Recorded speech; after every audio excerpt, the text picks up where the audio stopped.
Hello. I was just reading some words from a couple of great men, uh, Martin Luther being one, and C.S. Lewis being another. And in reflection of the times that we're living in right now with the virus issue that's going around, not just our country, but our entire world right now under attack by an invisible enemy. And, this is not the first time in history that people have dealt with serious problems. We've been fortunate, at least in my lifetime, not to have seen a lot of that. But there's things we can learn from these great men.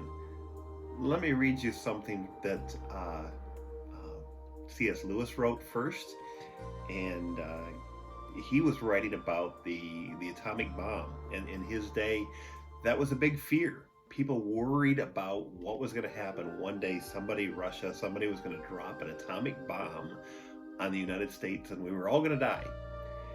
And people literally were terrified of the bomb. Let me read what he wrote about that.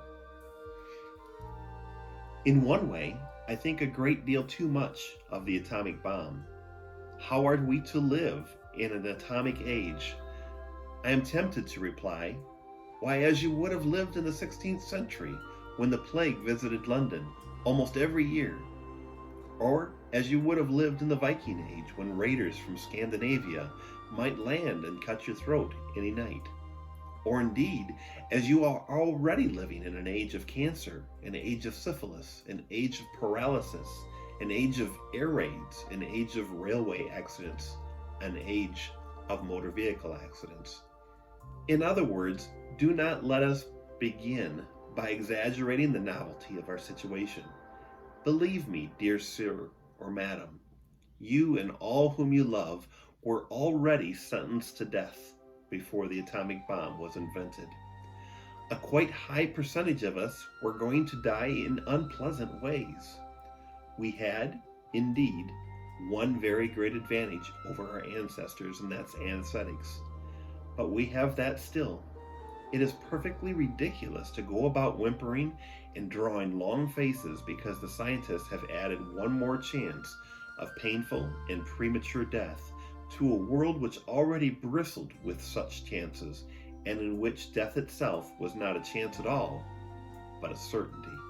This is the first point to be made, and the first action to be taken is to pull ourselves together.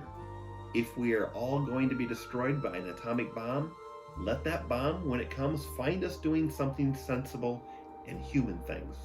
Praying, working, teaching, reading, listening to music, bathing the children, playing tennis, chatting to our friends over a pint and a game of darts. Not all huddled together like frightened sheep and thinking about bombs. They may break our bodies. A microbe can do that. But they need not dominate our minds. C.S. Lewis. Those are strong words from C.S. Lewis. Indeed, we've never had any doubt about death. We are all going to die, and we've no certainty, we've no guarantee that it's even going to be a pleasant death. We will, without exception, all die.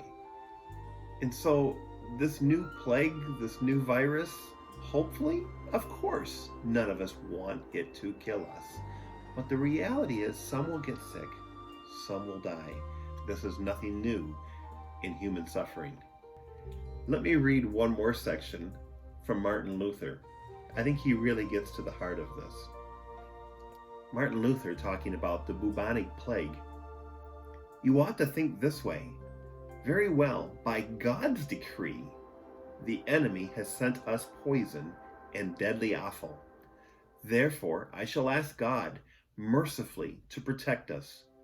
Then I shall fumigate, help purify the air, administer medicine, and take it.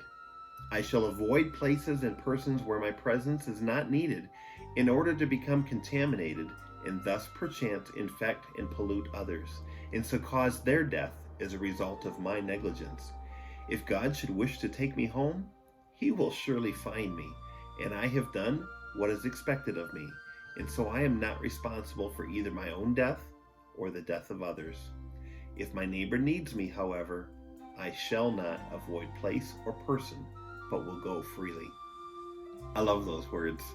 We're living in a time where we're afraid to be too close to people. Some are ignoring the plea to stay away from each other.